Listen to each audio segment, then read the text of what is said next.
એ બ્રાહ્મણ પ્રતિષ્ઠાનપુરની અંદર ગયો કંઈક કામેથી. ત્યાં ખૂબ જ બીમાર પડ્યો. થોડેક અહેસાસ થયો કે મને સ્ત્રીએ મારો ત્યાગ કર્યો, જેના માટે મેં સંપૂર્ણ સમર્પણ કર્યું. ક્યાંય કે ક્યારેય કોઈ સાથ છોડે ખબર ન પડે, છતાંય આપણે મિથ્યા સુખની પછાડી જ ભાગીએ છીએ.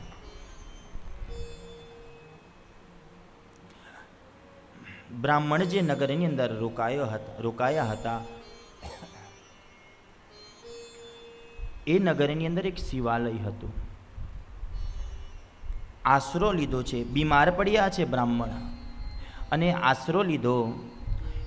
એ શિવાલયની અંદર એ સાનિધ્યમાં વિદ્વાન ભૂદેવ મહાદેવની ગાથા ગાતા હતા. શિવ મહાપુરાણની ગાથા ગવાઈ રહી હતી. અને જ્યારે શિવ મહાપુરાણની ગાથાઓ ગવાઈ રહી હતી, એ સમયે બ્રાહ્મણે કથા સાંભળી છે. ખૂબ સુંદર મજાનું આ સુત મહાપુરાણી 88,000 ઋષિઓને દ્રષ્ટાંત રૂપી કથા કહે છે. બ્રાહ્મણે કથા સાંભળી. કથા સાંભળવી નહોતી, છતાંય બ્રાહ્મણે ત્યાં રહેવું હતું. બ્રાહ્મણે ત્યાં આશરો જોઈતો હતો, એટલે કથા પરાણે સાંભળી છે. ખૂબ સુંદર મજાનું આમાં સમજણ પડશે આપણાને. અને બ્રાહ્મણે કથા પરાણે સાંભળી છે. 9 દિવસનું કથા પારાયણ વિરામ થયું, અને એ બ્રાહ્મણનું અવસાન થયું, અને યમના દૂતો આવ્યા છે લેવા. યમના દૂતો જેવા બ્રાહ્મણને લઈ જાય છે, એટલે યમના દૂતો બ્રાહ્મણને લઈ ગયા. યમરાજને ખબર પડી, અને ત્યાંથી યમરાજે તરત જ મહાદેવના દૂતોને બોલાવી, અને મહાદેવના દૂતો આવીને એ બ્રાહ્મણને લઈ ગયા છે સાહેબ. અને તે સમયે યમના દૂતોએ યમરાજને કહ્યું કે મહારાજ, બ્રાહ્મણ તો ખૂબ પાપી હતો. દેવરાજ બ્રાહ્મણ ખૂબ પાપી હતો, અધમી હતો, છતાંય ભગવાન મહાદેવના દૂત કેમ લઈ ગયા? અને ત્યારે યમરાજાએ દૂતોને સમજાવ્યા છે કે જે કોઈ પણ ભક્તે અંત સમયે શિવ મહાપુરાણની કથા સાંભળી હોય, એને ક્યારેય યમલોકમાં લાવવા નહીં, એને સીધા શિવલોકની અંદર મોકલી આપવા. આ પરાણે કથા સાંભળી એનું આ ફળ છે.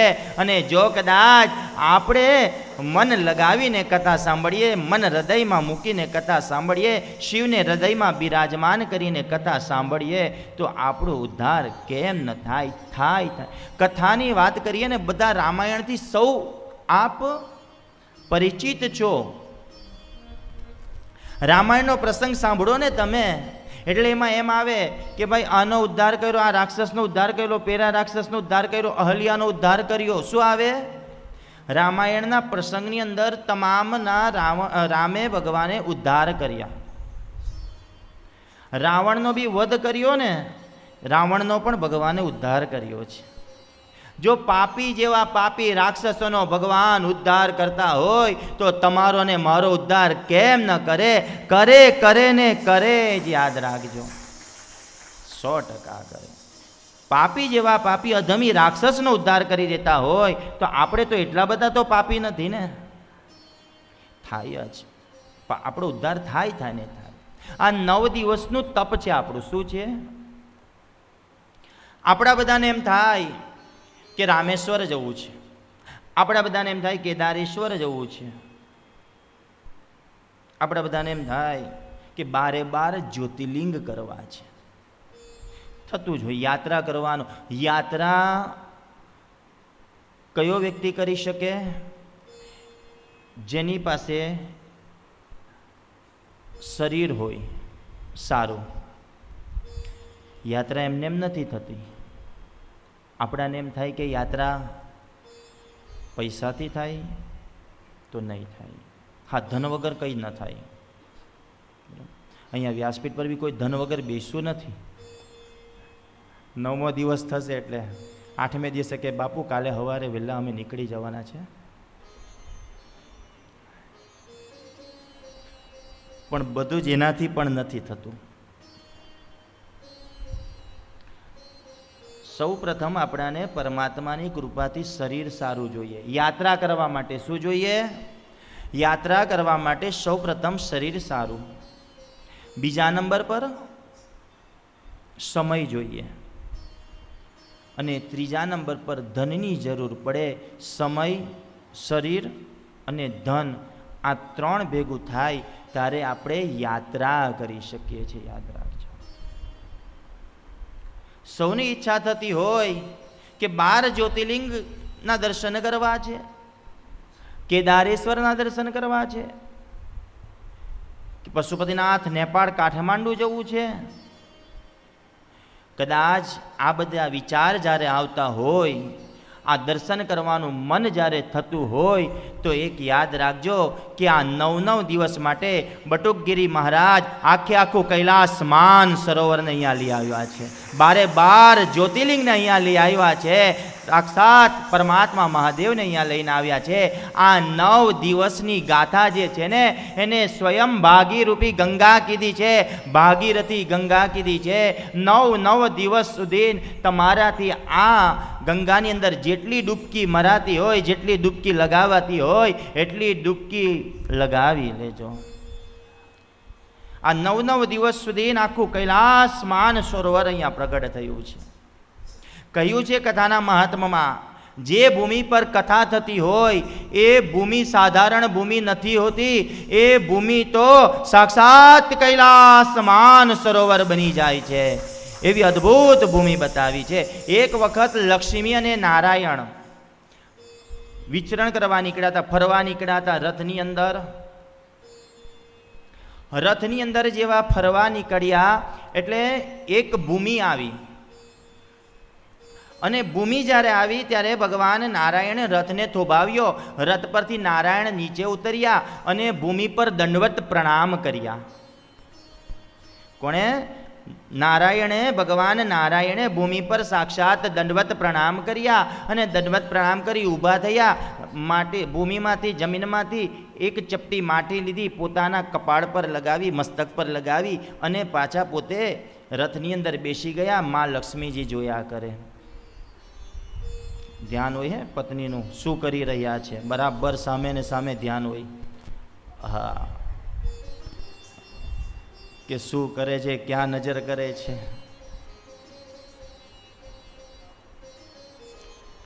અમે સુખી છે.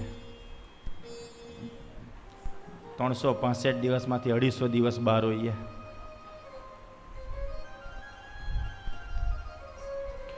હજી બી ઈચ્છા હોય તો 9મો દિવસ વિચાર કરજો ને બેગ પેક કરી લેજો. હા, 9 દિવસનો સમય છે. નહીં, હવે તો ક્યાં 9 દિવસ, આજે કયો બીજો દિવસ થયો એટલે કેટલા રહ્યા? 9માંથી 2 જાય તો ગણતા બહુ નહીં આવડે હે મને.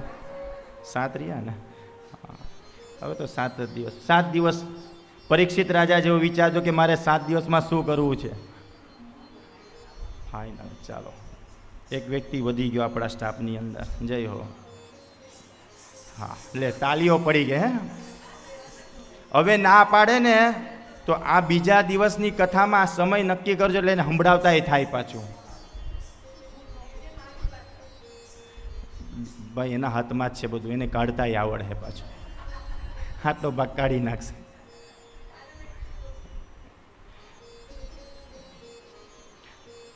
માતા બધું જોયા કરે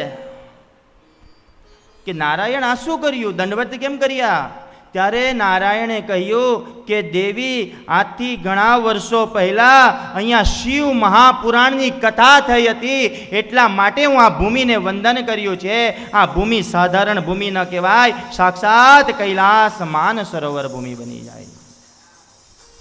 થોડે દૂર ગયા, પાછા ભૂમિ આવી, પાછા નારાયણ ઉતર્યા અને પાછા નારાયણે એ જ રીતના દંડવત કર્યા. પાછા મા લક્ષ્મી જે પ્રશ્ન કર્યો કે પ્રભુ અહીંયા પણ ઘણા વર્ષો પહેલાં કથા થઈ છે, ત્યારે ના પાડી. ભગવાને શું કીધું? નારાયણે લક્ષ્મી માને કહ્યું કે દેવી, અનેક વર્ષો પછી આ પૃથ્વી લોક ઉપર શિવ મહાપુરાણની કથા થવાની છે. આ ભૂમિનું મહત્વ બતાવ્યું છે, અદ્ભુત ભૂમિનું મહત્વ. કદાચ આપણા બધાને સ્વર્ગ મળે, બધાને સ્વર્ગ મળે, હું તો ભગવાનને પ્રાર્થના કરું તમામને સ્વર્ગ મળે તો મળે, પણ પાછા એ સહદેહ સાથે સ્વર્ગ મળે. કેવું સમજાય? સહદેહ સાથે એટલે શરીરની સાથે સાથે સ્વર્ગમાં જવું, ખાલી આત્મા નહીં.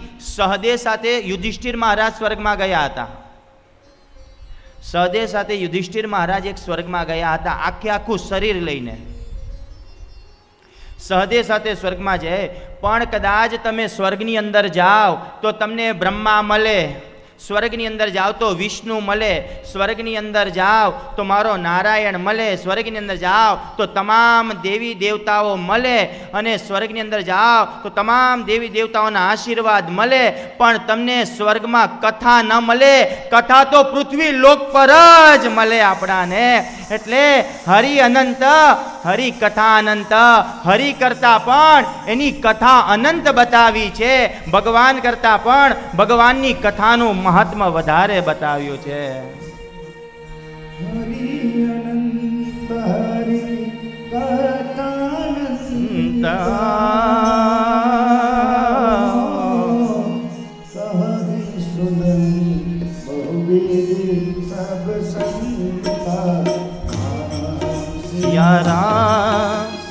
રામ જય જય રામ.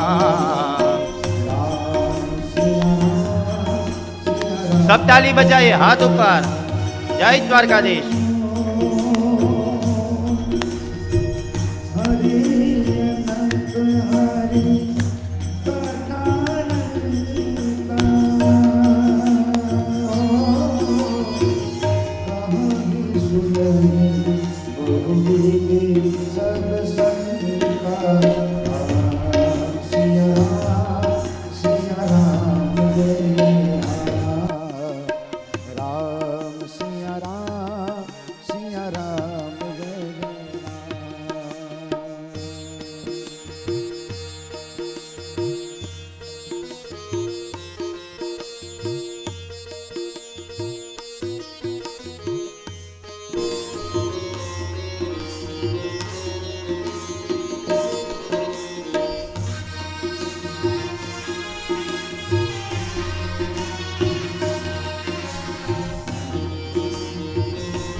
राम जय जय राम.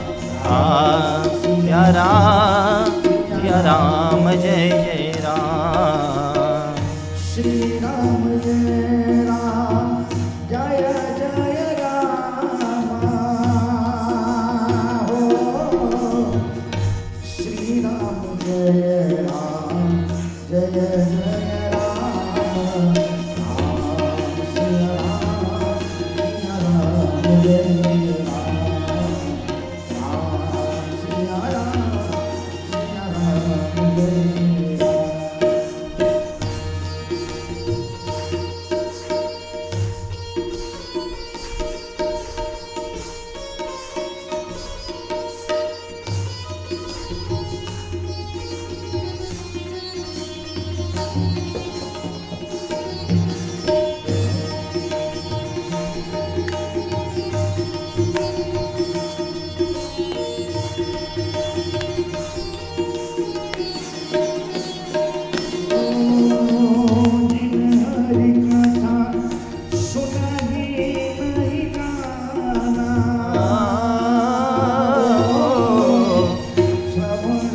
સિયા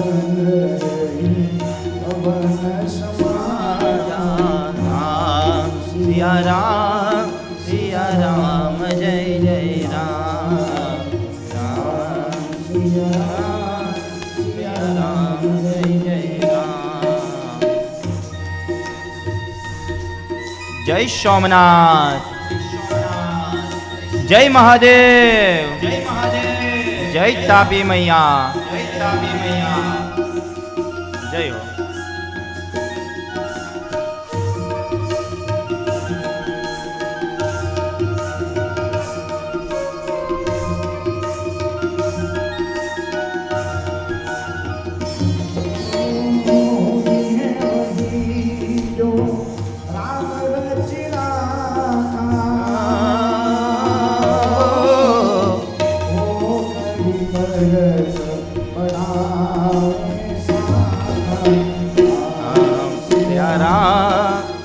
राम जय जय राम राम सिया राम जय जय राम.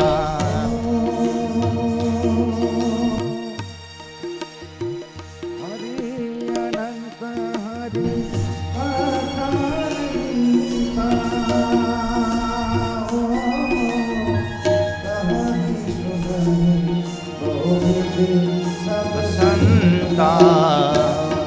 सिया राम जय जय राम सिया राम जय जय राम सिया राम जय जय राम राम जय जय राम. હરિ કરતા પણ જો અનંત હોય તો એની કથા છે, એની ગાથા બતાવી છે. ક્યાંય જઈએ આપણે, સ્વર્ગની અંદર જઈએ તો એની ગાથા સાંભળવા ન મળે, એની ગાથા તો પૃથ્વી લોક પર જ આપણાને સાંભળવા મળે છે. એવી ગાથાની અંદર હજી સુત મહાપુરાણીને ઋષિઓએ પ્રશ્ન કર્યો કે હજી એકાદું દ્રષ્ટાંત કોને, કે હજી અમને કથા ઉપર શ્રદ્ધા જાગે. તો એકાદું દ્રષ્ટાંતની અંદર શુદ્ધ મહાપુરાણીએ સુંદર મજાનું એક કથાનું વર્ણન કર્યું છે, જેને આપણે દૃષ્ટ બિંદુકની કથા કહીએ છીએ. જેને કથાને આપણે બીજા નામથી ઓળખીએ, ચંચુલાની કથા. સૌએ આપ કદાચ યુટ્યુબના માધ્યમથી, ટીવીના માધ્યમથી આ કથા ઘણી સાંભળી હશે. એક પૂર્વ સમુદ્રની પાસે કિનારે એક વાસ્કલ કરીને ગામનું નામ હતું. એ નગરની અંદર એક દુષ્ટ બિંદુક નામનો બ્રાહ્મણ રહેતો હતો. બ્રાહ્મણ પોતાના સંગના લીધે બગડ્યો છે. કુસંગથી જીવન આપણું બગડે છે, યાદ રાખજો. સંગ હંમેશા સાચાનો હોવો જોઈએ. સંગ હંમેશા સત્યનો હોવો જોઈએ. અને સંગ હંમેશા જે આપણું સારું બોલી શકતો હોય એનો સંગ હોવો જોઈએ. કદાચ 4 બહેનો બેઠા હોય અને એમાંથી 2 બહેનો ઉઠી જાય અને બીજી 2 બહેનો જે બચે અને એ 2 બહેનોની વાત કરતી હોય તો એ સંગ પણ કશો કામનો નથી. આપણે 2 મિત્ર 4 મિત્ર ભેગા હોય, એમાંથી 2 મિત્ર જો કદાચ ઊભા થઈ જાય અને 2 મિત્રની બીજી વાતો થતી હોય તો એવો સંગ પણ આપણે કઈ જ કામ નથી. સંગ એવો કરો કે આપણાને તમામ ડૂબેલા હોઈએ, કોઈક અધમીના જગ્યા પર ડૂબ્યા હોઈએ, એમાંથી આપણાને તરાવી નાખે, એનું નામ સંગ કહેવાય. બાકી કુસંગ જો જીવનમાં કરીશું તો આપણે ડૂબવાના એ ચોક્કસ છે. એક વખત એક કીડાને અને ભમરાને મિત્રતા થઈ. આ સંગની વાતનું એક સુંદર મજાની એક કથા છે. ધ્યાનથી સાંભળજો કે આ સંગ આપણાને ક્યાં લઈ જાય છે. સંગ આપણાને ક્યાં સુધીને લઈ જાય છે? હંમેશા માટે સંગ કરવો તો સામેવાલાનો રંગ જોઈને સંગ કરવો, એના સંસ્કાર જોઈને સંગ કરવો, એની અંદર પાત્રતા જોઈને સંગ કરવો. એક વખત બંનેની મિત્રતા થઈ છે, એક કીડો અને એક ભમરો. આ બંનેની એક વખત મિત્રતા થઈ. એક દિવસ કીડાએ ભમરાને આમંત્રણ આપ્યું ભોજન માટે કે ભાઈ તું મારો મિત્ર બન્યો છે, મિત્રતાને માં તારે મારા ઘરે પધારવું પડશે, હું જ્યાં રહું છું એ જગા પર પધારવું પડશે અને તારે મારી સાથે બેસીને ભોજન કરવાનું છે. ભમરાને એમ થયું લાવને, મિત્રતા થઈ છે તો હવે ઊંચ નીચ કેવું રાખવું. ભમરો કીડાને ત્યાં ભોજન કરવા જાય અને જ્યારે ભોજન કરવા જાય એટલે કીડા તો ક્યાં રે, કાદવની અંદર કીડો રે. ક્યાં રે? એણે તો બધી થાળી પાથરી આપી કે બસ આ મારે, હું કાદવમાં રહ્યો, આમાંથી જે મળે મારે ખાવાનું તારે ખાવાનું. ભમરો કે મિત્રતા કરી છે, એનું આમંત્રણને માન રાખ્યું છે, હવે ફસાણા છે તો હવે કંઈક તો ખાવું તો પડશે, માન રાખવું તો પડશે. જે મળ્યું એ ભમરાએ રાજી ખુશીથી ઉતાર્યું અને ભમરો ત્યાંથી જતો રહ્યો. હવે ભમરાને એમ થયું કે લાવને, જો કીડાએ મને આમંત્રણ આપ્યું હોય ભોજન માટે તો હું પણ એને ભોજન માટે આમંત્રણ આપું. એટલે ભમરાએ કીડાને ભોજન માટે આમંત્રણ આપ્યું. ખૂબ સુંદર કથા છે, ખૂબ દ્રષ્ટાંત સારું છે. કીડો આવ્યો, ભમરો ક્યાં રહી? પુષ્પ ઉપર રહી, અલગ અલગ પુષ્પ પર રહી. કીડાને બોલાવ્યો, કીડાને આમંત્રણ આપ્યું. કીડાને કહ્યું આવી જા ભાઈ. અલગ અલગ પુષ્પ ઉપર એને બિરાજમાન કર્યો, અલગ અલગ એને સ્વાદ આપ્યા. અને એક સમય એવી ઘટના બની કે એક માળીએ એ પુષ્પ તોડી લીધું. માળીએ પુષ્પ તોડી અને એ પુષ્પ ટોપલામાં મૂક્યું, એ હાર બનાવ્યો અને એ હાર બ્રાહ્મણને આપ્યો. કીડો પુષ્પમાં સમાયો હતો.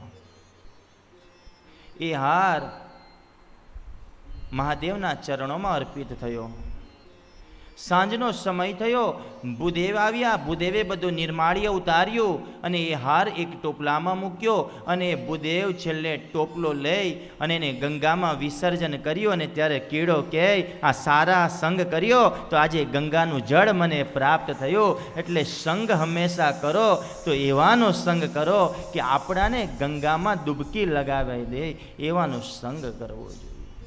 આ સંગની વ્યાખ્યા બહુ ઊંચી બતાવી છે. મિત્રતા પણ પાત્રતા જોઈને કરવી, યોગ્યતા જોઈને મિત્રતા નહીં કરવી. અત્યારની મિત્રતા યોગ્યતા જોઈને થાય, ગાડી જોઈને થાય, બંગલા જોઈને થાય. અત્યારની ફ્રેન્ડશીપ જો કરીએ તો યોગ્યતા જોઈને નહીં પણ પાત્રતા જોઈને મિત્રતા કરજો. અને જેને પાત્રતા મિત્રમાં જોઈ એ મિત્ર તમારા માટે અડીખમ ઊભો રહેશે. યાદ રાખજો. મિત્રતાની વ્યાખ્યા પણ બહુ મોટી, વિશેષ સમજાવીશ મિત્રતા વિશે. હજી તો 7 દિવસ બાકી છે. ખૂબ નિરૂપણ કથાનું કર્યું છે. એ બિંદુક બ્રાહ્મણ ખૂબ જ દુરાચારી હતો, અધમી થયો, કુસંગ થયો અને કુલતા સ્ત્રીઓની જોડે વ્યવહાર સંબંધો રાખવા લાગ્યા.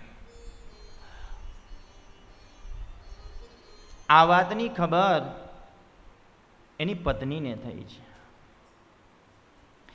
જ્યારે એની પત્નીને ખબર પડી, પત્નીએ ખૂબ જ એને સમજાવ્યો પણ છતાંય સમજતો નથી. મિથ્યા સુખની પછાડી માણસ એટલો બધો વ્યસ્ત થઈ જાય છે કે સૌથી પહેલા તો એ પોતાનું ધર્મને જ છોડી દે છે. મિથ્યા સુખના લીધે સૌ પ્રથમ એ પોતાના ધર્મને છોડશે, એ પોતાના આચરણને છોડશે, એ પોતાના કર્તવ્ય કર્મને છોડી દેશે આ મિથ્યા સુખના કારણે. અને મિથ્યા સુખ તમને થોડીક વાર માટે સારું લાગે. કેટલી વાર માટે? ક્યાંયક આપણને કદાચ ઢોસા ભાવતા હોય, ઇડલી ભાવતી હોય, આઈસ્ક્રીમ ભાવતું હોય, એ આપણે મોઢા સુધી મૂકીએ, ફક્ત ને ફક્ત 2 મિનિટ 4 મિનિટ સારું લાગે, એ જેવું અંદર ઉતરી ગયું પછી એ બધું કચરો જ બની જાય છે.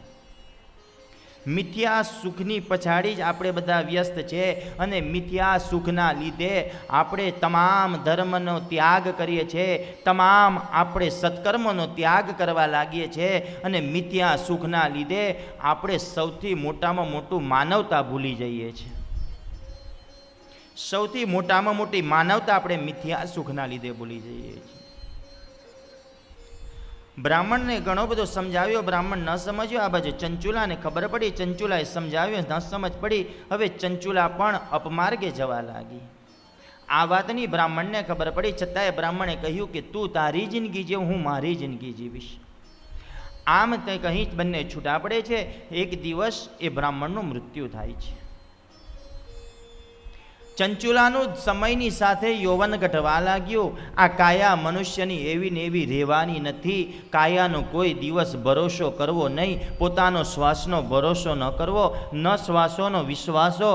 રંગવતો મહારાજ કહે કે એક ફેરી દુશ્મનનો ભરોસો કરવો સારો, એક ફેરી દુશ્મનનો ભરોસો કરવો સારો, પણ પોતાનો શ્વાસનો ભરોસો કોઈ દી કરતા નહીં. એ ક્યારે બંધ થઈ જાય આપણાને ખબર નથી પડી. આ શ્વાસ જેટલો સમય ચાલે ને એટલો સમય આપણાને ભક્તિનો સમય મળ્યો હોય ભક્તિ કરી લો, કંઈ સત્કર્મ કરવાનો સમય મળ્યો હોય સત્કર્મ કરી લો. આ શ્વાસ ક્યારે બંધ થઈ જશે એ આપણાને કંઈ ખબર નથી.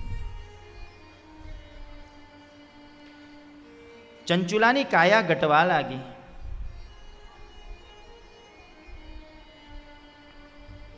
ચંચુલા એક ગોકર્ણ તીર્થક્ષેત્રની અંદર ગઈ અને ગોકર્ણ તીર્થક્ષેત્રની અંદર એ ત્યાં નિવાસ કરવા લાગી. ત્યાં એક વિદ્વાન બ્રાહ્મણ શિવ મહાપુરાણ કથાનું પારાયણ કરી રહ્યા હતા. બ્રાહ્મણે ખૂબ જ અદ્ભુત અદ્ભુત કથાની અંદર વાર્તાલાપ કરે છે. પાપોનું વર્ણન ખૂબ જ કર્યું છે બ્રાહ્મણે. અને જ્યારે પાપોનું વર્ણન થતું હતું, આ કથા ચંચુલા સાંભળી રહી હતી કે અનેક અનેક પાપ ક્યાં આપણાને લઈ જાય અને તે સમયે આપણાને આ પાપ નરક યોનિમાં લઈ જાય છે. આ વાતની જ્યારે ચંચુલાને ખબર પડી, ચંચુલા ડરવા લાગી, ગભરાવા લાગી, મહાત્મા પાસે ગઈ અને ચંચુલાએ મહાત્માને કહ્યું કે મહારાજ, મારાથી અનેક પાપ થયા છે, મારે પાપમાંથી મુક્ત થવું છે. મહારાજે એને કહ્યું કે પશ્ચાતાપ એ સૌથી મોટું પાપમાંથી મુક્ત થવાનું સાધન છે. આપણે જે કોઈ બી ભૂલ કરીએ એનો સ્વીકાર કરી લઈએ, એને પશ્ચાતાપ થઈ જાય, પ્રાયશ્ચિત થઈ જાય, એટલે આપણે અનેક પાપમાંથી મુક્ત થઈએ. અને જેસલ તોરણની પણ આ જ વાત કરી છે કે જ્યારે તોરણની નાવ ડૂબતી હતી, જેસલે કહ્યું કે પાપ ગાવા લાગ, કે પાપ જ્યારે ગાવા લાગીએ એટલે સમજવાનું કે એ પાપમાંથી આપણે મુક્ત થઈએ છીએ. અને પાપમાંથી મુક્ત થવાનું સૌથી મોટામાં મોટું જો સાધન બતાવ્યું હોય એ શિવની ભક્તિ બતાવી છે. ભગવાન ક્યાં વસે છે? ભગવાન ના અહમ વસામી ન વૈકુંઠે યોગીનામ ચ હૃદયે ચ. ભગવાન નથી વૈકુંઠમાં વસતો, ભગવાન નથી વૈકુંઠમાં વસતો, નથી ભગવાન કોઈ યોગીના હૃદયની અંદર વસતો, ભગવાન નથી મંદિરમાં વસતો. મહાપુરુષોએ કહ્યું છે કે ભગવાન તો જ્યાં આવી હરિઓની ગાથા ગવાતી હશે ત્યાં આવીને ભગવાન વસે છે. આમ ચંચુલાને ખબર પડી. ચંચુલા ને શિવ ભક્તિનો આશ્રય લીધો છે અને એવી શિવભક્તિ કરી, એવી શિવભક્તિ કરી અને એ શિવભક્તિની સાથે સાથે એણે જગદંબા મા પાર્વતીની પૂજા કરી છે. શિવની ભક્તિની સાથે સાથે મા પાર્વતીની પૂજા કરી, મા જગદંબાનું આરાધન કર્યું છે. અને સમયની સાથે ચંચુલાનું પણ મૃત્યુ થયું છે. ચંચુલાનું મૃત્યુ થયું એટલે ચંચુલા સીધી શિવલોકની અંદર ગઈ અને મા પાર્વતીએ એને બહેનપણી બનાવી છે મહાદેવની પૂજા કરવાથી. શિવની ભક્તિ એ જીવના ઉદ્ધાર માટે છે. શિવ એટલે કલ્યાણ. બાપજીએ શરૂઆતની અંદર કીધું કે 3 દરવાજા છે મહાદેવના. કેટલા? 3 તરફ. મહાદેવના કોઈ પણ દેવાલયની અંદર પડદા ન હોય, દરવાજા ન હોય. અત્યારે સુવિધા એટલા માટે કરવી પડે કે મનુષ્યના સ્વભાવો સારા નથી, ક્યારે શું કરે, કેમેરા, આ બધી સિસ્ટમ સુવિધા માટે છે. બાકી તમે જોજો દરેકના મંદિરની અંદર દરવાજા, માતાજીના મંદિરમાં બપોરના દરવાજા બંધ થાય, પડદા લાગી જાય. તમામ દેવોના દરબારના પડદા લાગે, પણ મહાદેવના દરબારમાં પડદા લાગતા નથી. મહાદેવ કહે જ્યારે તારા બધા દરવાજા બંધ થાય ને ત્યારે મારી પાસે વયો આવજે, મારો દરવાજો ખુલ્લો હશે. સાહેબ, મહાદેવનો દરવાજો હંમેશા માટે ખુલ્લો હોય. આપ સૌને કદાચ ખબર હોય તો સૌરાષ્ટ્રવાસીને ત્યાં કોકનું મૃત્યુ થાય ત્યારે 3 ચોથે દિવસે મહાદેવના મંદિરમાં દીવો મૂકવા જાય. જે હશે એને ખબર હશે. મહાદેવના મંદિરની અંદર દીવો મૂકવા જાય. કારણ કે આ જીવ છેલ્લે શિવને મળી જવાનો છે. એટલા માટે દીવો મૂકવા જાય. આખી જિંદગી આપણે કદાચ કૃષ્ણ કૃષ્ણ પણ કરીએ, માતા માતા પણ કરીએ, પણ છેલ્લો અંત સમય તો આ જે જીવ છે એ શિવમાં જ ભળી જવાનો છે. યાદ રાખજો. અને આ જ શિવની ભક્તિ એ જીવનના ઉદ્ધાર માટેની ભક્તિ બતાવી છે. જીવનના ઉદ્ધાર, જીવનના કલ્યાણ માટે એ જ મહાદેવની ગાથા બતાવી છે, મહાદેવની ભક્તિ બતાવી છે.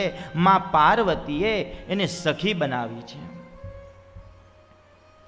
અને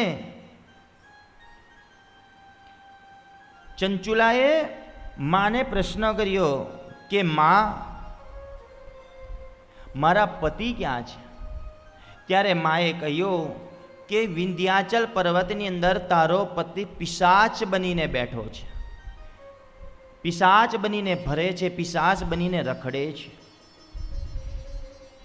જેની મતિ સારી એની ગતિ સારી. જેની જીવનમાં મતિ બદલાય ને એટલે સમજી જવાનો કે એની ગતિ બદલાઈ ગઈ.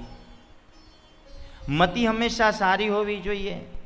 બ્રાહ્મણની મતિ બદલાઈ, એનું જીવન વ્યર્થ થયું. ચંચુલાએ કહ્યું પોતાના પતિ પર દયા કરીને કે માં, મારા પતિને ઉદ્ધાર થાય એવો કોઈક ઉપાય બતાવો. માએ એક તુમ્ર નામના ગાંધર્વને બોલાવ્યો છે અને માએ તુમ્ર નામના ગાંધર્વને બોલાવી અને માએ કહ્યું કે આને શિવપુરાણની ગાથા સંભળાવજે. અને તુમ્ર નામના ગાંધર્વને વિંધ્યાચલ પર્વત પર પોતાની ચંચુલા પત્નીની સાથે મોકલે છે. અને એ વિંધ્યાચલ પર્વત પર જઈ એ બ્રાહ્મણની આત્માને પહેલાં દોરડા વડે બાંધે છે. દુષ્ટ આત્માને કથા સાંભળવી ન ગમે. એનું દૃષ્ટાંત ગઈકાલે આપ્યું. થોડીક વાર થાય એટલે ઊભા થવાની ઈચ્છા થાય, થોડીક વાર થાય એટલે આમ જવાની ઈચ્છા થાય. સીધા બેસી ન શકે. એને દુષ્ટાત્મા કીધું છે. પાછા બધા બાપુ પર નજર નહીં કરતા, એને આખું તંત્ર હાચવવાનું છે એટલે વારંવાર ઊભા થાય. બધા પાછા એમ કે બાપુએ વારંવાર કામથી ઊભું થવું એ જરૂરી છે. એમણે તો આટલું મોટું તંત્ર લઈને બેઠા છે, થવું પડે એમનું. ને એમને બધી છૂટ છે. એ યોગી પુરુષ છે સાહેબ.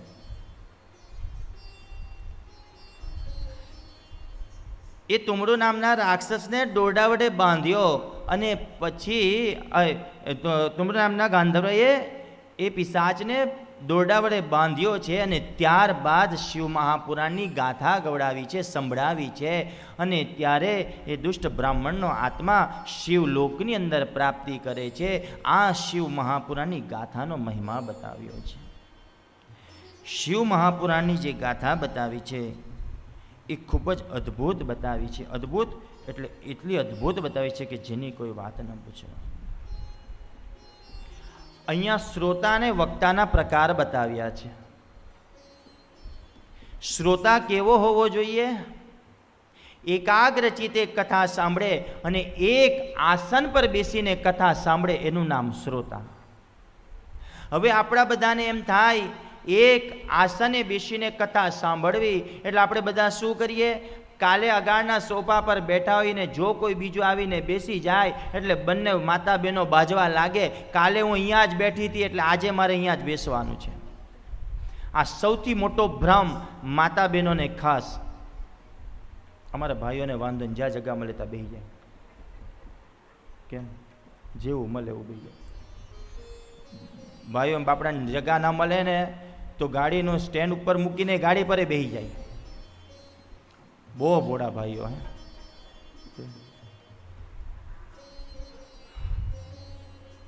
બહુ જ કે આ બેની મીટિંગ લેવી પડે મારે કથા પતે પછી.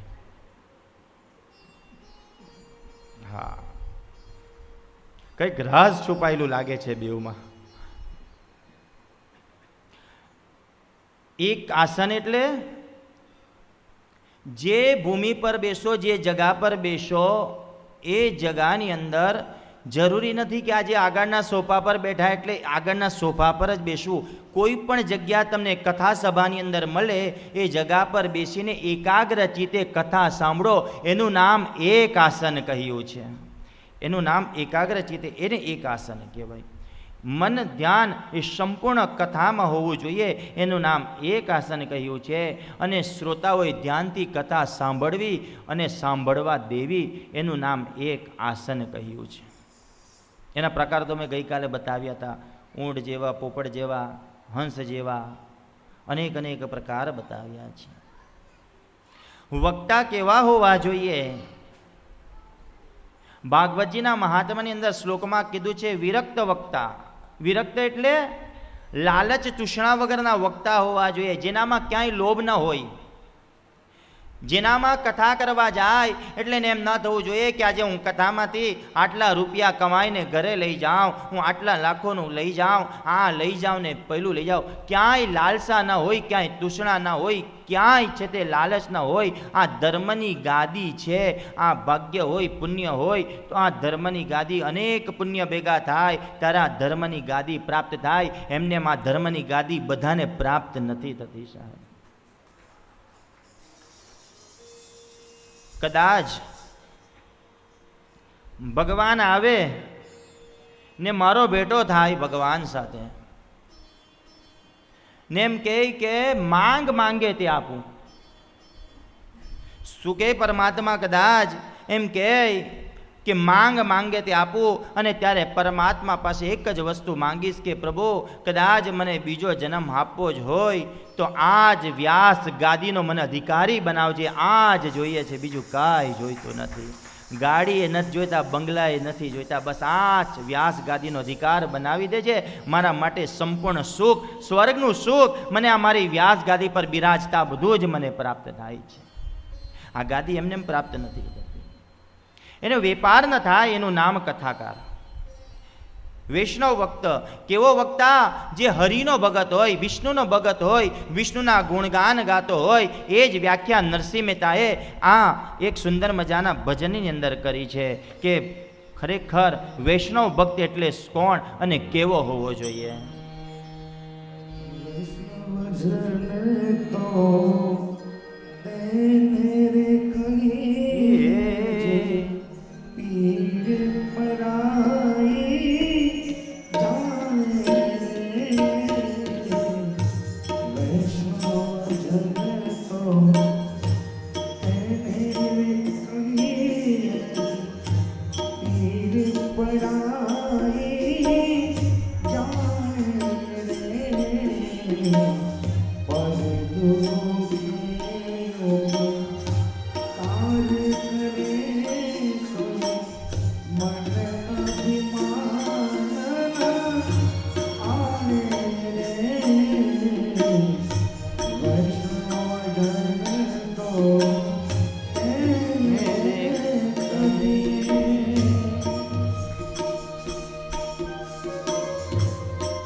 ભજન જો નેર કહીએ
આમ શ્રોતા અને વક્તાના પ્રકાર બતાવ્યા છે.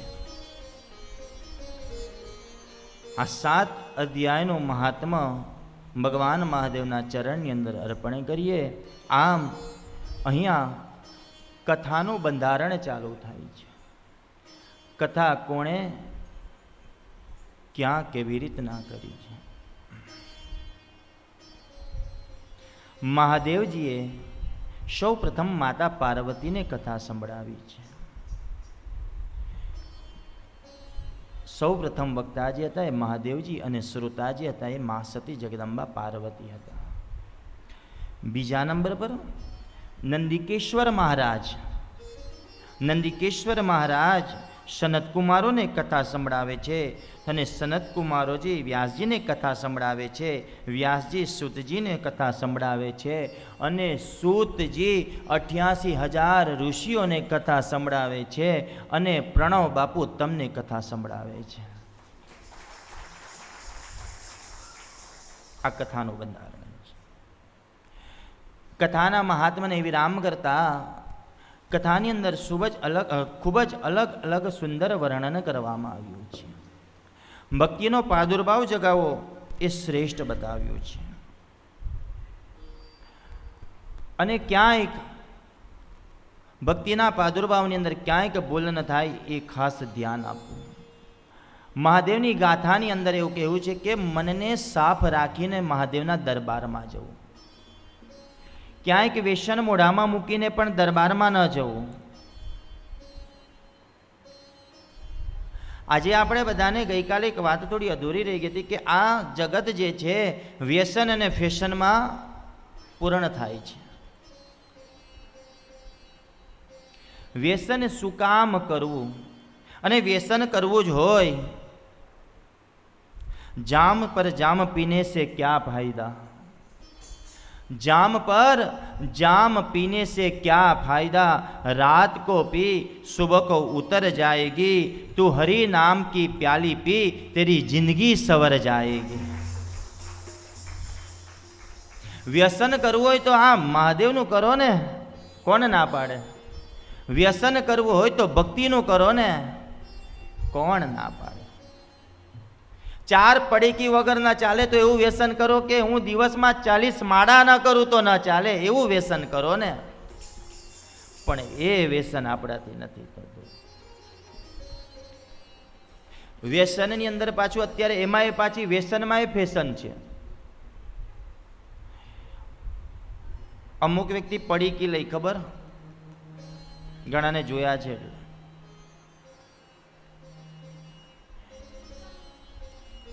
એ પડીકીને આમ પકડશે, આમ પકડીને બરાબર એને પેલા મુમેન્ટ કરશે, હલાવશે, એને ભેગી કરશે બધી પડીકી. અને એની ફેશનમાં પાછું એ મોઢાની અંદર એ પડીકી મૂકશે, પડીકીને સીધી આમ ફેરવશે, આમ આમ કરશે. જગ્યા કરી રાખજે, ઉપર આવું છું, આ ફેસ. કેવી એક્શન? આમ પલટાવી. વ્યસન અને ફેશનમાં આ જીવન પૂરું થઈ જાય. આ એ દમણ કે હરિનામ સકીર્તનમમાં કૃષ્ણ ગોવિંદ ગોવિંદ ગોપાલા, કૃષ્ણ ગોવિંદ ગોવિંદ ગોપાલા, ભજ મુરલી મનોહર નંદલાલા, ભજ મુરલી મનોહર નંદલાલા, કૃષ્ણ ગોવિંદ ગોવિંદ ગોપાલા, કૃષ્ણ ગોવિંદ ગોવિંદ ગોપાલા.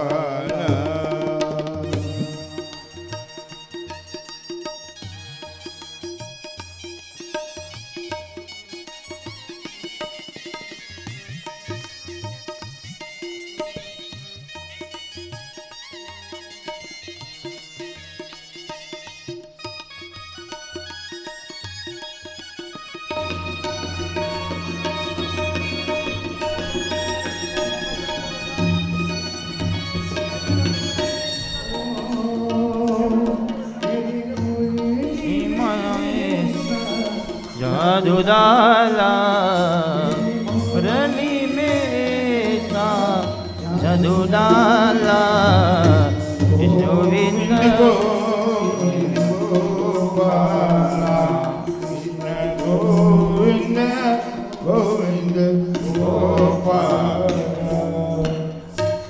અંજુબેન અંદર આવી જાઓ.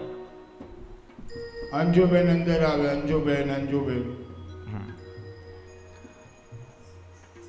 અત્યારે બેસી જાઓ. કથા જ્યારે ચાલુ થશે, જ્યારે લાલાને અંદર લાવવામાં આવશે, આ જ મંડપ અહીંયા જ ઊભો રહેવાનું છે. બે બહેનોએ આપણે વધામણા સામસામે કરવાના છે. અને જ્યારે મોબાઈલનું આ બે લાઈનમાં ત્યારે મોબાઈલ બંધ રાખવા. હજી સમય છે, બધાને ધ્યાન રાખવાનું. એ હજી થોડીક વાર છે. અંદર જ બેસવાનું, બહાર નથી જવાનું. આજે જેવા પગથિયા ચડીને આવશે ત્યારે 2-4 વધારે બહેનોને ઊભા કરજો, ફૂલની પુષ્પની વૃષ્ટિ કરવા. સમજાયું? એક લાઈન આ બાજુ ને એક લાઈન આ બાજુ ને વચ્ચેથી આવશે.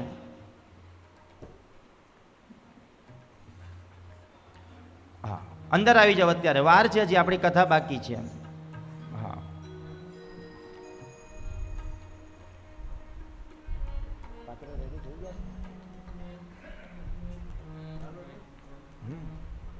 બધું રેડી છે.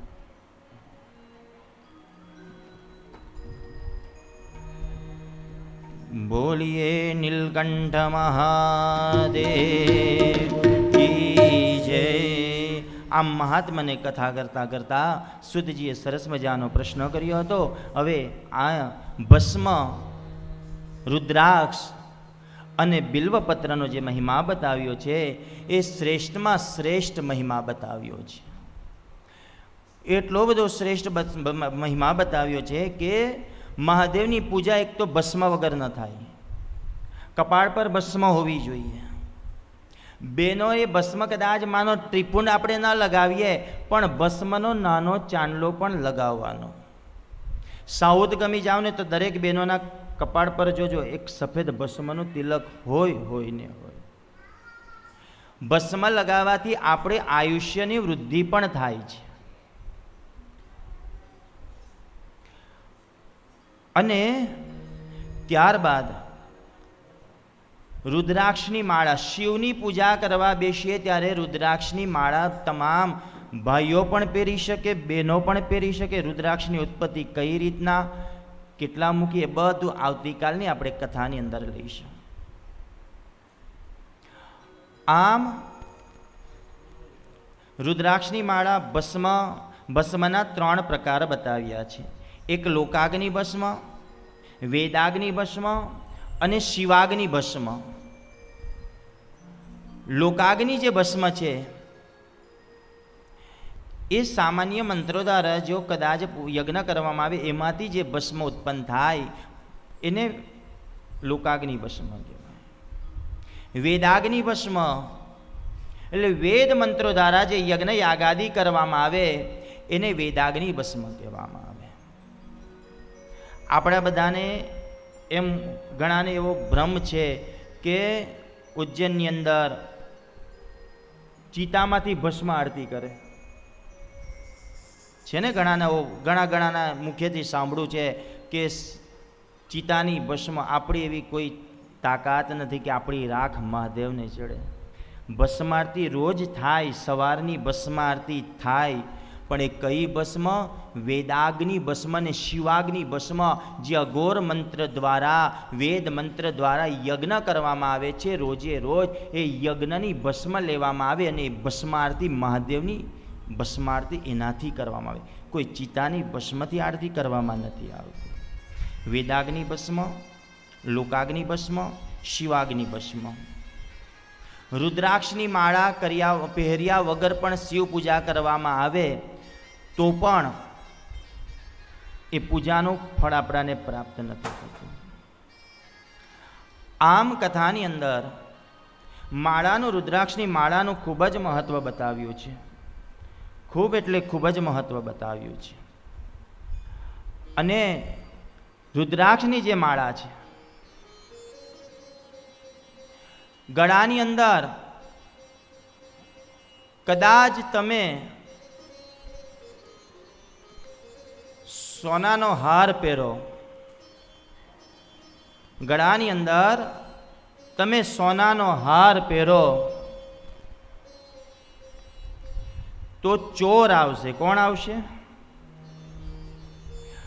અને કદાચ ગળાની અંદર તુલસીની માળા હોય, રુદ્રાક્ષની માળા હોય તો મારો માખણ ચોર આવશે. યાદ રાખજો.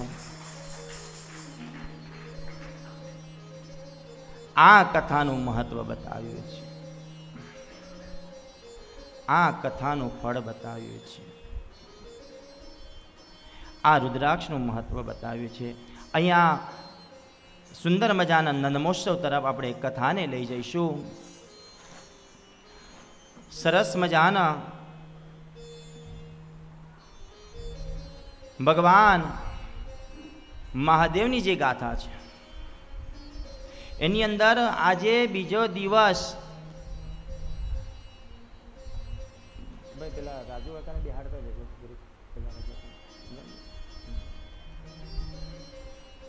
રાજુ કાકા અંદર આવી જાવ ને જરા.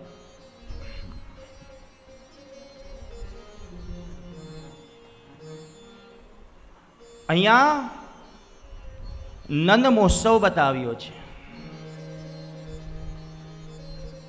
નંદ મહોત્સવની અંદર દેવક રાજાની એક દીકરી હતી, જેને આપણે દેવકી કહીએ છીએ. ભાગવતજીના 10મા સ્કંદની કથાનું અહીંયા નિરૂપણ કરવામાં આવ્યું છે. આજે સુંદર મજાનો જન્માષ્ટમીનો મહોત્સવ, ખૂબ જ સુંદર મજાનો કૃષ્ણનો મહોત્સવ, એવા નંદ મહોત્સવની અંદર એક ઢોલક લઈ લો જરા. હા, ઢોલક લઈ લેવાનું.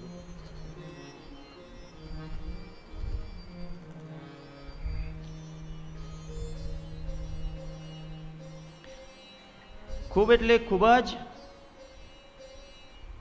એનું મહત્વ બતાવ્યું છે 10મા સ્કંદની કથા ઉપર, જેને ભગવાન નંદમોત્સવની કથા કહીએ છીએ. દેવક રાજાની દીકરી, આપ સૌને કદાચ ખબર હોય તો જ્યારે દેવકીના લગ્ન થયા, વિવાહ થયા, ત્યારે કંસ એને વળાવવા માટે જતા હતા. કંસ એને વળાવવા માટે જ્યારે ગયા, તે સમયે આપણા બધાને એમ થાય કે બેનને કંસ વળાવવા માટે કેમ ગયા છે. આપણા બધાને એમ થાય કે બેનને વળાવવા શું કામ ગયા, કે બેન પ્રત્યેને આદર ભાવ વધારે હશે, બેન પ્રત્યેને પ્રેમ ભાવ વધારે હશે. પણ નહીં, એટલા માટે ગયા કે એક વખત કંસે પોતાના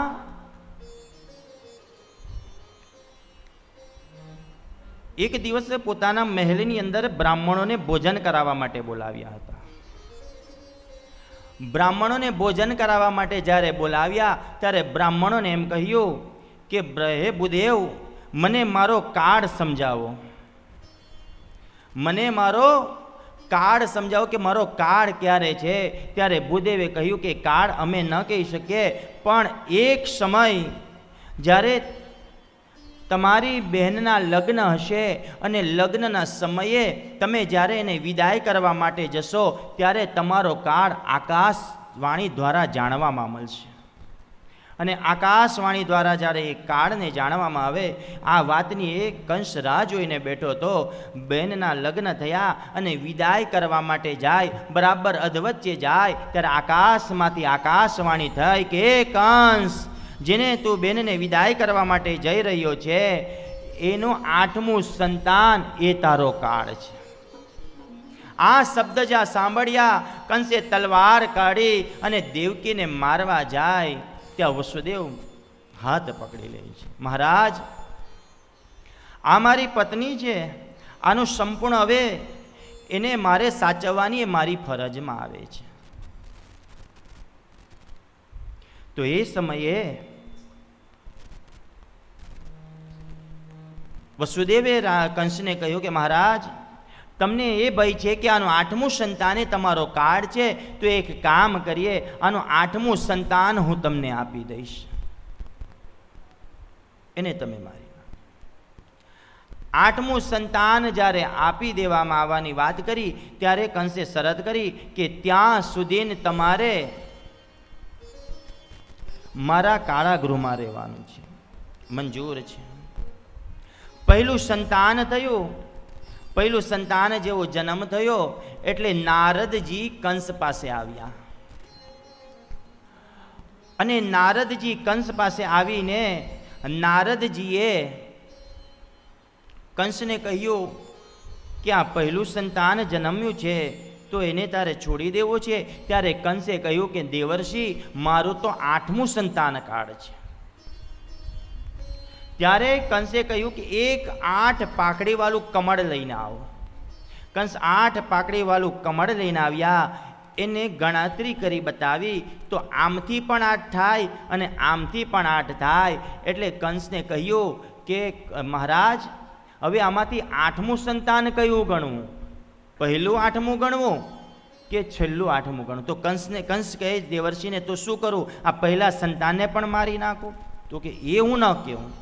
આટલું કહી નારદજી ત્યાંથી જતા રહી. આપણા બધાને એમ થાય કે નારદજી આગ લગાવવાનું કામ કરે, એવું નથી. નારદજી જેવો કોઈ સિદ્ધ પુરુષ નથી બતાવ્યો. નારદની વ્યાખ્યા કરે ના વત્તા રદ. નારદનું ક્યારે રદ ન થાય, એનું નામ નારદ. ના વત્તા રદ. અને નારદજી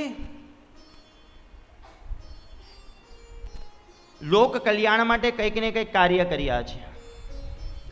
નારદજીએ ક્યાંક કાર્ય જે કંઈ કર્યા છે લોકોના કલ્યાણ માટે. વિચાર આવે કે હવે આ કંસને કેમ આવી લાલસા જગાડી કે બાળકનો વધ કરી નાખે. એનું પાપ જ્યાં સુધી વધે નહીં ને કંસનો, ત્યાં સુધી ભગવાન પૃથ્વી પર જન્મ ન લઈ. એને પાપ વધારવા માટે ભગવાને આ એક લીલાની રચના કરી હતી. પહેલું સંતાન જન્મ થયો એનો વધ કર્યો. બીજો થયો, આમ કરીને 6 બાળકનો વધ કરી નાખ્યો. 7મું ગર્ભ જેવું રહ્યું એટલે ભગવાને નારાયણે શેષ નારાયણને બોલાવ્યા છે. ખૂબ સુંદર મજાની વાતો કરી છે નારાયણને.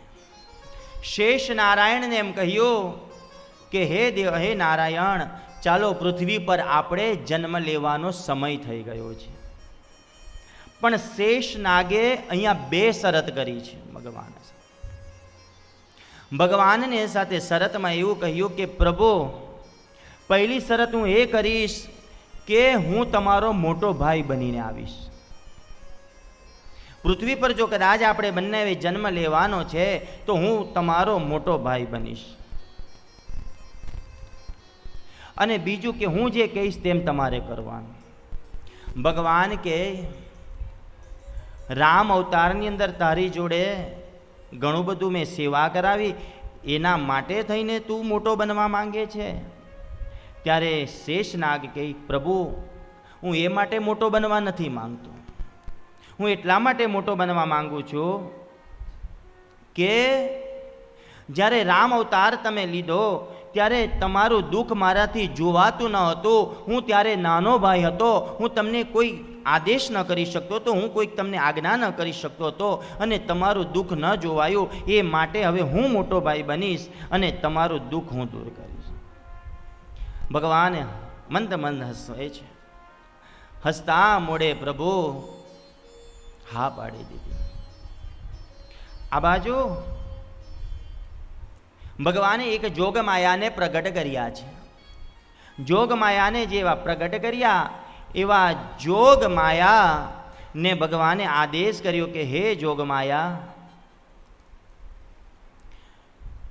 જ્યારે 7મું ગર્ભનો 9મો માસ થાય, જ્યારે ખબર પડે અને એ 7મું ગર્ભ જે છે એને સકોરચટ કરી અને વસુદેવના એક બીજા પત્ની હતા જેનું નામ હતું રોહિણી. એના ઉદરમાં તારે ગર્ભને સકરચટ કરી અને પ્રવેશ કરાવવાનો છે. જી પ્રભુ. 7મું ગર્ભ જેવું રહ્યું અને ગર્ભને સકોરચટ કરી વસુદેવના બીજા પત્ની રોહિણી જે તેમાં પધરાવી દીધો. આ બાજુ એવી ખબર થઈ કંસને કે દેવકીનું 7મું ગર્ભ સરી ગયું. અને આમ કરતા રોહિણીજીને ત્યાં એક બાળકનો જન્મ થયો છે જેને આપણે કહીએ છીએ બોલીએ બલરામજી મહારાજ કી જય. ત્યારબાદ 8મું ગર્ભ જેવું રહ્યું. 1 માસ 2 માસ 3 માસ આમ કરીને 8 માસ પૂર્ણ થયા. 9મા માસમાં પ્રવેશ કર્યો. હવે બધી માતા બહેનો અમુક લાઈનમાં પુષ્પની વૃષ્ટિ કરવા માટે અંદર ને અંદર ઊભા રહેજો અને જેવી આજ્ઞા થાય તેઓ અંદર પ્રવેશ કરાવવાનો છે. ત્યારબાદ આ બાજુ કોઈ ઝૂલા પાસે આવી જજો. એક વ્યક્તિ ઝૂલા પાસે ઊભો રહેજો. આ બાજુ બેન, મોટા બેન ઝૂલા પાસે આવી જજો.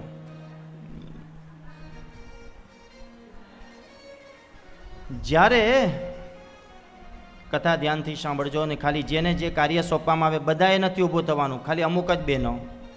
હા,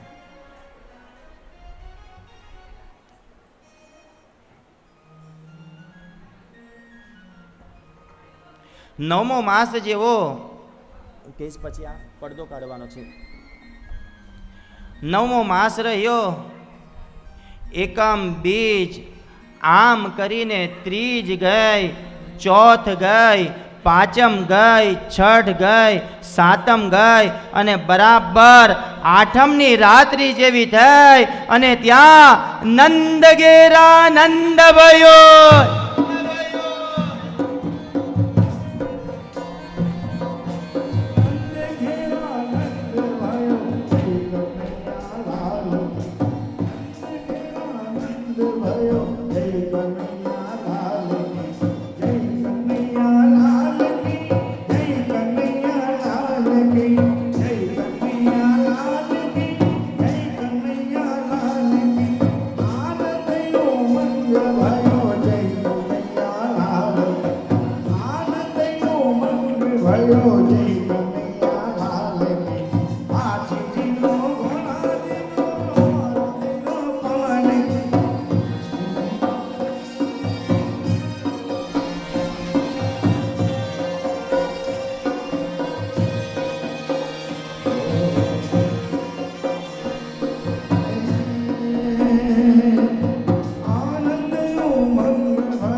નંદ ભયો જય કનૈયા લાલ કે, ઘેરા નંદ ભયો જય કનૈયા લાલ કે.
રણ છોડ છે એને મને માં લગાડી રે દ્વારિકાનો નાથ મારો રાજા રણ છોડ છે એને મને માયા લગાડી રે એને મને માયા લગાડી મારા એને મને માયા લગાડી મારા તમે મને માયા લગાડી રે ગાયોનો ગોવાળ મારો ગિરધર ગોપાલ છે એને મને માયા લગાડી ધીરે દ્વારિકાનો નાથ મારો રાજા રણ છોડ છે એને મને માયા લગાડી રે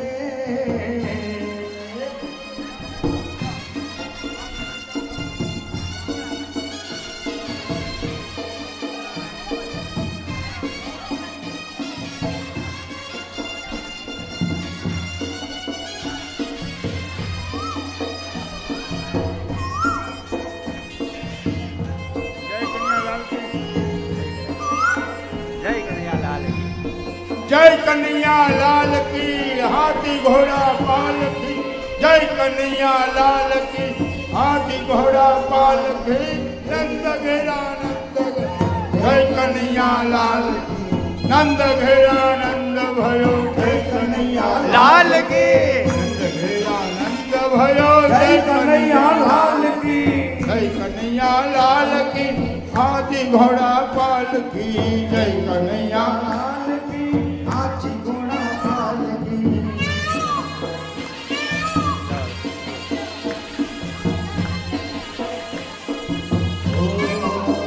એ હાથ ભગડાવો વગડાવો રૂડા શરણાયો મેંઢો હાથ ભગડાવો વગડાવો રૂડા શરણાયો મેંઢો એ શરણાયો ને ઢોલ નગારા શરણાયો ને ઢોલ શરણાયો ને ઢોલ નગારા શરણાયો ને ઢોલ હાથ ભગડાવો વગડાવો રૂડા શરણાયો મેંઢો હાથ ભગડાવો રે વગડાવો શરણાયો મેંઢો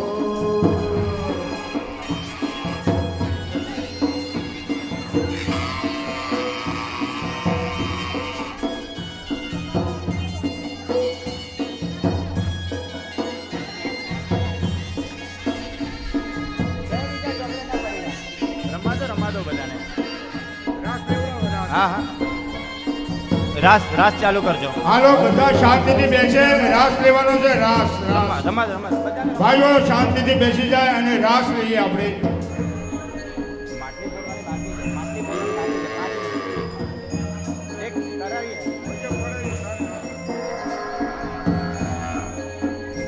એ પછી આપણે માટકી ફોડવાની છે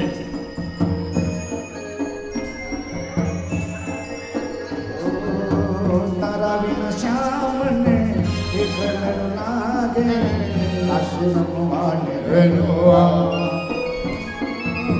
તારા વિના શ્યામને એ કલડું લાગે રાસ રમવાને વેલવા આવજે તારા વિના શ્યામ એક લડકારે તારા વિના શ્યામ એક રડ લાગે આશ્રમવાને વેલવા આશ્રમવાને આવજે તારા વિના શ્યામને એ કલડું લાગે આશ્રમ રમવાને વેલવા તારા વિના શ્યામને એ કલડું લાગે રાસ રમવાને વેલવા આવજે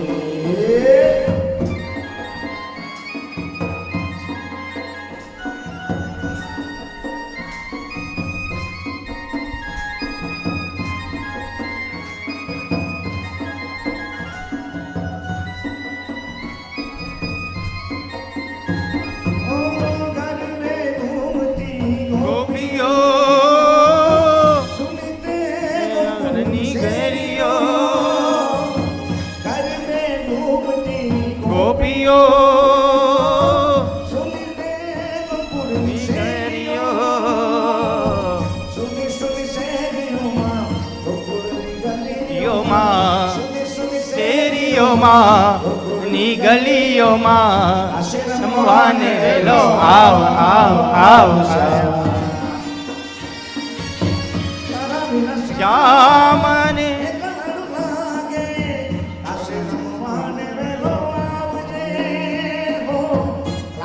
હાથમાં લઈ લઉં છું. બાળકને હાથમાં લઈ લો. હવે ટોપલામાંથી રહેવા દો, ઉતારી લો. ટોપલામાંથી ઉતારી લો. ભગવાનને હાથમાં લઈ લો.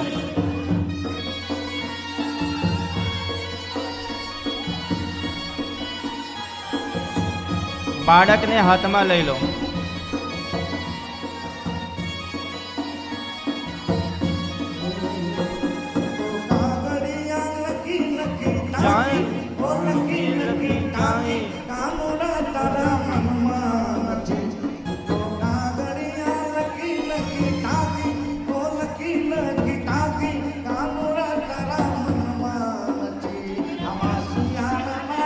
કેમેરાથી સાઈડમાં એક બાજુ આવો, બધા કેમેરાની સાઈડમાં.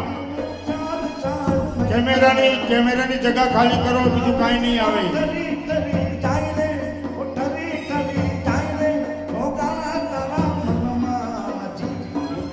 ભાઈ ધીરે ધીરે લાલો પડે નહીં, આજે જન્મ થયો છે.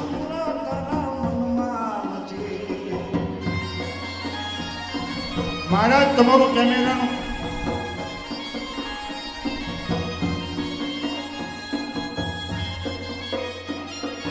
કેમેરાથી સાઈડમાં.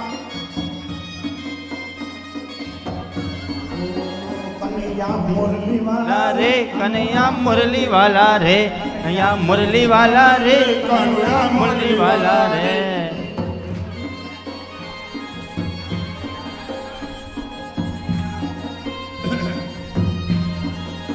તમે જશોદાના જયા રે કનુડા મુરલી વાલા રે, તમે જશોદાના જયા રે કનુડા મુરલી વાલા રે. એ નાગો વાલા વાલા વાલા વાલા વાલા વાલા એ નાગો વાલા રે બલિરામ મુરલી વાલા રે.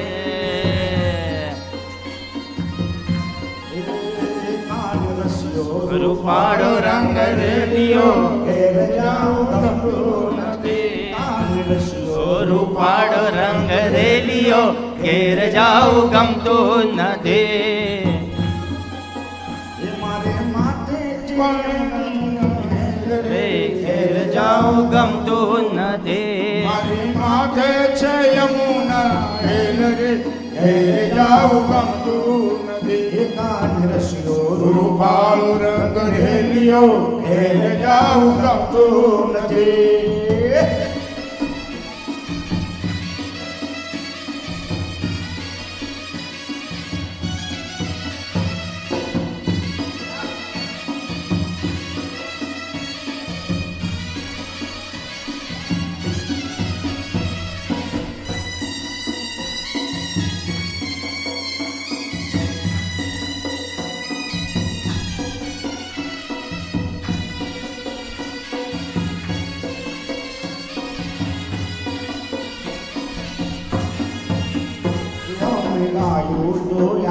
વિના આવ્યા હેલ જાઉં ગમતું નથી. અમે ગાયું દોયા વિના આવ્યા હેલ જાઉં ગમતું નથી. હવે જોજો જોજો આચરણના ખેલ રે, હેલ જાઉં ગમતું નથી. હવે જોજો આચરણના ખેલ રે, હેલ જાઉં ગમતું નથી. એકાદ રસ્યો રૂપાળો રંગ રેલિયો હેલ જાઉં ગમતું નથી.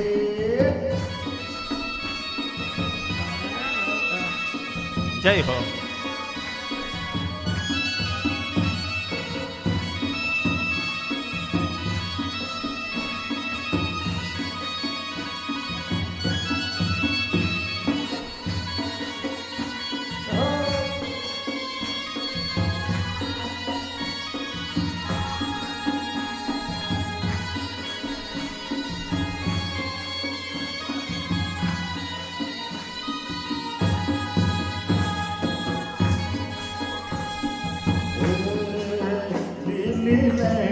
મળી રે લો નાગર વેલનો છોડ, પરોડના રે ઘેર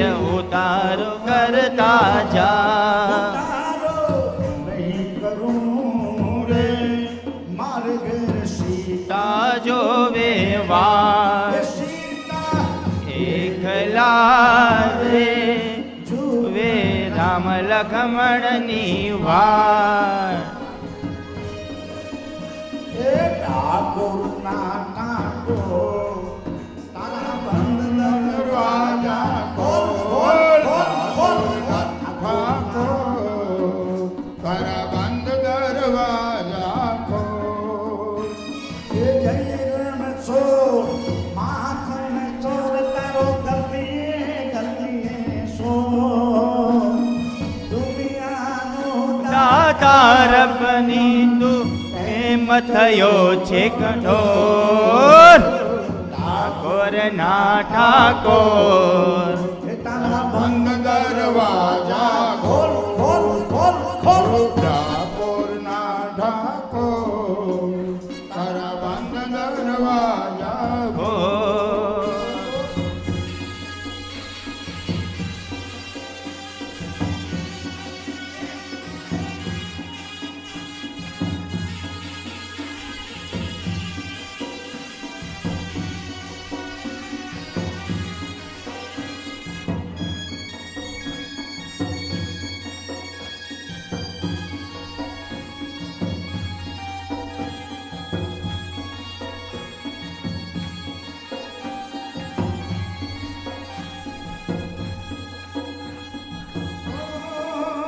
તારા દ્વારે લા આવું ઓ તો આવું ઓ સાંભળી યા હોળી ધજા લહેરાવો ઓ સામળિયા હોળી ધજા લહેરાવો તારા રંગે હું રંગાવો રંગાવો ઓ કાનુડા કાનુડા તારા હું ગાવો કાનુડા કાનુડા તારા હું ગાવો એ અકળાયો મુજાયો આવ્યો તારે મોર એ દુનિયાનો નો દાતાર બન પ્રેમ થયો છે કઠોર ઠાકોર ના ઠાકોર એ તારા બંધ દરવાજા ખોલ.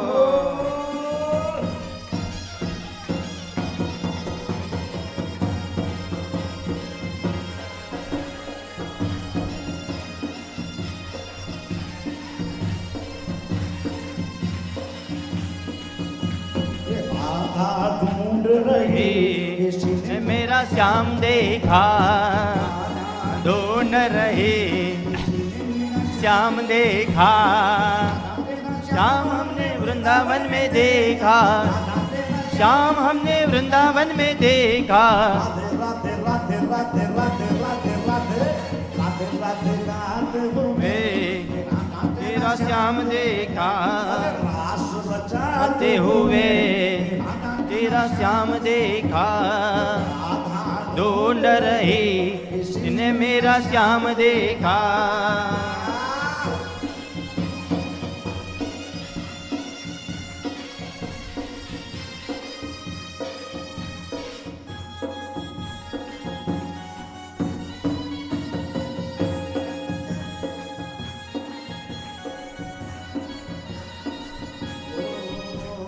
राधा तेरा श्याम हमने राधा तेरा श्याम हमने तापी करते देखा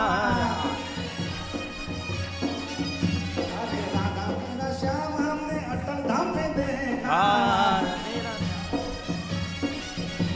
ये रास बचाते ते हुए राधा तेरा श्याम देखा रास चाहते हुए तेरा श्याम देखा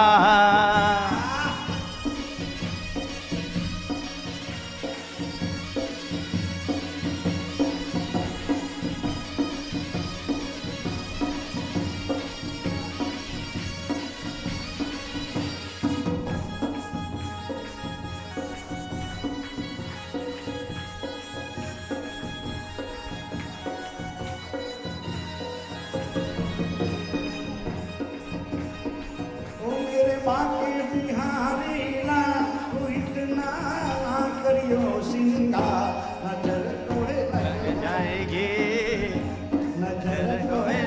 जाएगी।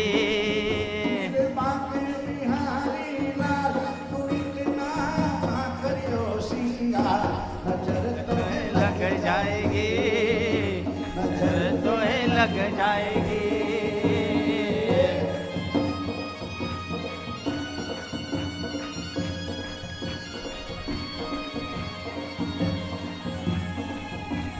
ओ गोविंद आला रे आला मटकी फोड़ो। माल बीज बाला गोविंद आला रे आला जरा मटकी संभाल बोलो। माला 1 2 3 4 5 6 7 है गोविंद आला रे आला की संभाल बिजवाला। એને હાથમાં કાંઈ આપો તોડવા માટે. શ્રીફળ આપો, શ્રીફળ, શ્રીફળ.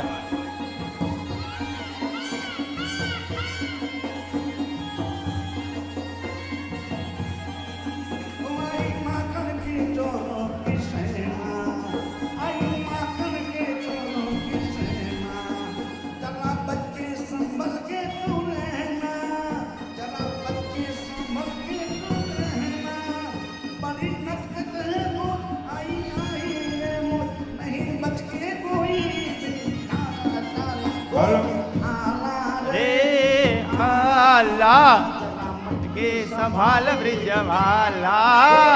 જય હો કૃષ્ણ કનૈયા लाल લાલ की जय, आज के आनंद की की जय, पारदेश्वर देव महादेव की जय सनातन धर्म के जय।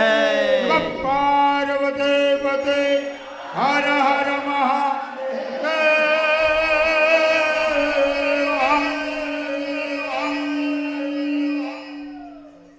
હવે પોતાના સ્થાન પર જે દેવતાઓ બન્યા છે એ આગળ આવી જાય. આરતી થવાની છે. આગળ એને ખુરશી આપી દો, ખુરશી બેસે. આરતી થાય ત્યાં સુધી સોફાએ મૂકી દો તો ખુરશી મૂકો.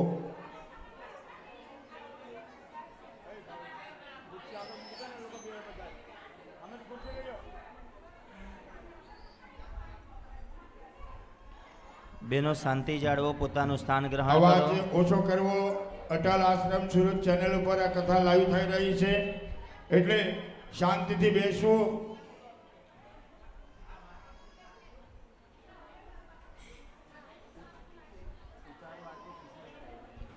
બધા દેવતાઓ બિરાજો.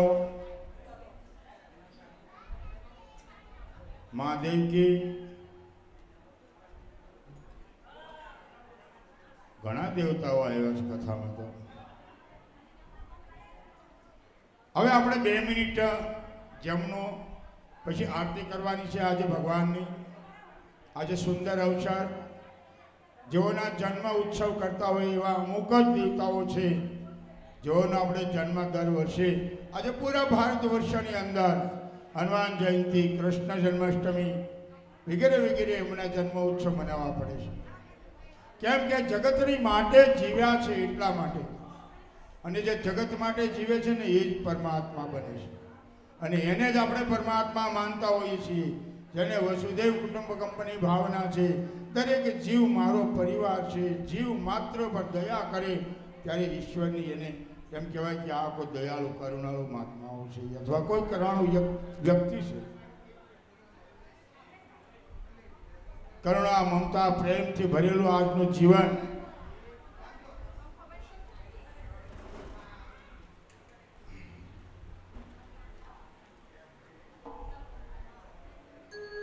આજે જેનો જન્મ ઉત્સવ આપણે મનાવ્યો, જરા શાંતિ આરતી કરીને પછી બધાએ ફલાર કરવાનું છે. શાંતિ જાળવવાની. આરતી થઈ જાય પછી બોલો. આજે જેમનો આપણે જન્મ ઉત્સવ કરી એના વિશે મને આજે વિચાર આવ્યો કે જે ભગવાન કૃષ્ણ યદા યદા હિ ધર્મસ્ય ગ્લાનિર્ભવતિ ભારતે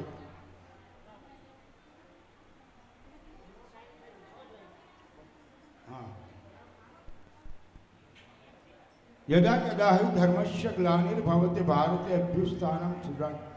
ભગવાન જ્યારે અવતરણ થાય છે ત્યારે એનું કોઈ કારણ હોય છે. જો અવતાર જેના થાય એની જન્મ જયંતિ મનાવવામાં આવે, જન્મ ઉત્સવ જેને આપણે હિન્દુ શાસ્ત્રમાં કહેતા હોઈએ, પણ શિવનો જન્મ ઉત્સવ નથી મનાવાતો. એ અજન્મા દેવ છે, જેની આપણે કથા સાંભળી રહ્યા છીએ. એનો જન્મ નથી, એ અવિનાશી છે. અને જે જન્મથી રહિત હોય એ જ જન્મના ચક્કરના મુક્તિમાંથી માર્ગ આપે છે. વિષ્ણુ ભગવાન પાલન કરે, બ્રહ્મા સર્જન કરે, જેને આપણે ત્રિકાલજ્ઞ કહીએ એવા ભગવાન કૃષ્ણનો આજે જન્મદિવસ. અને આ બધું જગત જ્યારે હાલતું હોય અને જ્યારે સર્જન કરવાનો ભગવાનને વિચાર થાય ત્યારે એમ કહે છે કે ભગવાનની અનુકંપા ત્યારે જ પરમાત્માનું અવતરણ થાય. જ્યારે ધરતી ત્રાહિમામ પોકારે ત્યારે જ નિંદા, સાડી, સુંગલી, ક્રોધ, મારું, તારું વગેરે કઈ પ્રકારના પાપો ભેગા થાય. અને જ્યારે રાવણને મારવા માટે રામને આવવું પડ્યું. અરે આપણે હિરણ્યકશ્યપને જોઈએ તો એમ થાય કે પોતાનું સંતાન વિરોધ કરી રહ્યું, મેં ખુદા, મેં ખુદા. હવે આપણે એક વિચાર કરીએ કે સુરત જિલ્લો જોઈએ. ભારતમાં આપણું સ્થાન ક્યાં છે? એક જિલ્લો કરે, ગામડું કરે, શહેર કરે, સિટી કરે, ત્યાર પછી એક આપણું નાનું ગામડું આવે, ગામડામાં કસ્બું આવે નાનું એવું, ત્યાં આપણું ઘર. શૂન્યનું એક ટપકા જવડી જગ્યામાં આપણે છીએ. આપણે શેરીનું કૂતરું પણ ઓળખતું નથી, છતાંય આપણે કેટલો અહંકારથી જીવતા હોઈએ છીએ. હું કંઈક છું એમ, મારા જેવું કોઈ નહીં. આ અહંકાર આપણને પતન તરફ લઈ જાય છે. થોડો સમય લાગે, કદાચ પૈસાનો પાવર હોય તો થોડો સમય રહે, પણ એક કાળની થપ્પડ લાગે ને એટલે આપણને ખબર પડી જાય. એટલે આજે આવા દિવસે જન્માષ્ટમી પૂરા ભારત વર્ષમાં ખૂબ જ ધામધૂમથી આ ઉત્સવ મનાવવામાં આવે છે. જેનો ઉત્સવ સાત સંતાનોનો મૃત્યુ પામ્યા પછી 8મો કાળ. બાપુની કથા હું ભલે બહાર ફરતો હોઉં પણ મારું ધ્યાન કથામાં હોય. બહાર પણ જેટલી મજા આવે છે એટલા જ બહાર પણ લોકો સાંભળે છે બેચીને. તો એ 8મો ગર્વ ખબર નહીં કે કયો 7મો છે ને કયો 8મો છે. અને ભગવાનની લીલા તો જુઓ, આખું સંતાન બદલાઈ ગયું. એક પાલક અને જન્મદાતા. અને નરસિંહ મહેતાએ કીધું તું એક માનો, તું બે બાપનો તારું છું. અને એ જ કહી શકે કારણ કે ભગવાન એને મળ્યા છે, સબરીને મળ્યા છે, રામ મળ્યા છે, અરે સકુબાઈને મળ્યા છે, ગોરા કુંભારને મળ્યા છે, શેઠ સગાળચાને મળ્યા છે. આપણે એવું કંઈ ઈશ્વર નથી, ઈશ્વર છે. આ વાત મારી અધૂરી રહી ગઈ એટલે મને યાદ આવી. આપણી શ્રદ્ધામાં ફરક છે. જેને આપણે ગુરુ માનીએ છીએ એની ઉપર આસ્થા અને વિશ્વાસમાં ફરક છે.